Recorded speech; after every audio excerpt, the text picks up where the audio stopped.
Okay, we're going to just run you through the display that's found on a few bikes in the Dyson Bikes range. So the Hardtail Evo, Mixty, both the normal and the RTC variants, and also the Threadbow electric fat bike uses this display. To switch on the bike, make sure the master power switch is on the battery, and then a brief press on this top power button will bring the display up. On the current range of bikes, it will actually remember the pedal assist setting that you were last on. So we've been riding this in level 6, it's come back on in level 6. If you're in 3, when you switch the bike off, switch it back on, it'll remember that you're in level 3. So moving around the display, we'll go through the buttons first actually. So you've got the power button, the set, plus minus. Power button has a couple of functions, obviously turning the bike on and off. And also on bikes that are equipped with lights, it will also make the lights function. So on the RTC bikes, the first press will bring the front light and the rear light on constantly. A second press will actually make the rear light flash slowly. Brief press again and that's going to switch the lights off. On bikes that aren't equipped with lights, that first press will actually bring on the back light of the display. So if you're riding at night, you can still see what's happening. Then our set button. This is going to cycle you through the time. So this is the time since we've switched the bike on, your odometer, and your trip distance. So to reset the trip distance, we also use the set button. Press and hold that for a few seconds. And you'll see now the display's changed. It says set 1. Now we just press the minus button. And that's reset our trip meter. So next time we go out, we can record our trip distance. To go back to the main screen, just press and hold set again, and you're back to the main display. Here you'll see a little bar. As you ride, you might notice that this increases and decreases. So that's showing you how much power is being outputted to the motor. Trying to keep that down will increase your battery range. Here we have our speed readout in kilometers per hour. Then our battery level. This has got a full battery on this bike. So as you're riding and using the power, you'll notice that these segments slowly decrease as you're riding.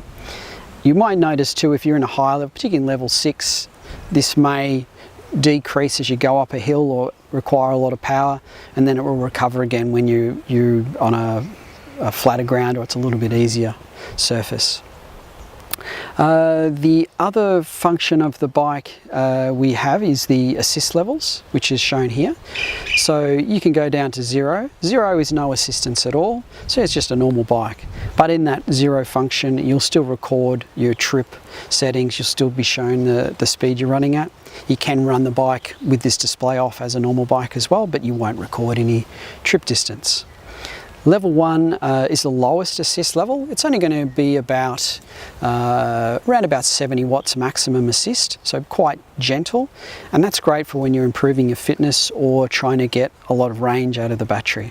So you'll find in that setting probably anything like 6 hours out of a standard 11 amp hour battery and anything up to like 8 hours out of a 15 amp hour battery. As you're moving on up, it gradually increases up to level 6, which is the maximum output.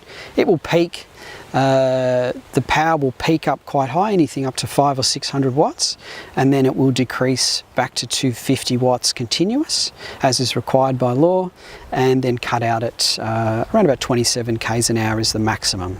So you're allowed with the pedal assist laws to go 25 k's plus or minus 10%. So that's why you'll find it'll go to about 27 k's an hour. So even in level 6, even though that's the maximum, as you're getting up to 25, it will drop the power off. So you're not going to be using that full power all the time in level 6. Having said that, most people find probably level 2 or 3 is a nice comfortable place to be, which provides enough assistance to keep you moving, but you still feel like you're riding a bike and you've got some resistance through your legs. The last feature I want to talk about on this display is the USB charge port. So underneath here there's a little rubber cover. You might not be able to see that in the shot, but when you take that out, you've got the opportunity to plug in a standard USB cable, if I plug it in the right way. There we go. And that way you can charge your phone or other accessories off the display.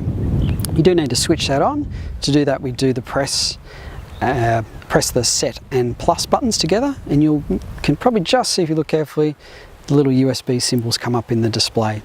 If you need to turn that off, same thing. It'll turn off every time you turn the bike off, or you can do set and plus to turn it off again. And one more feature is the walk mode on the bike. So to activate walk mode, we press and hold the minus button, and that will move the bike along at about 6 kilometers an hour. The idea behind the walk mode is if you're on a really steep hill and you're not comfortable to ride up that, you can press and hold that minus button and use it to move the bike up the hill while you're walking next to it. Yeah, look, I think that really covers the operation of the display on the bike. But if you have any other questions, please feel free to get in touch with us at Dyson Bikes.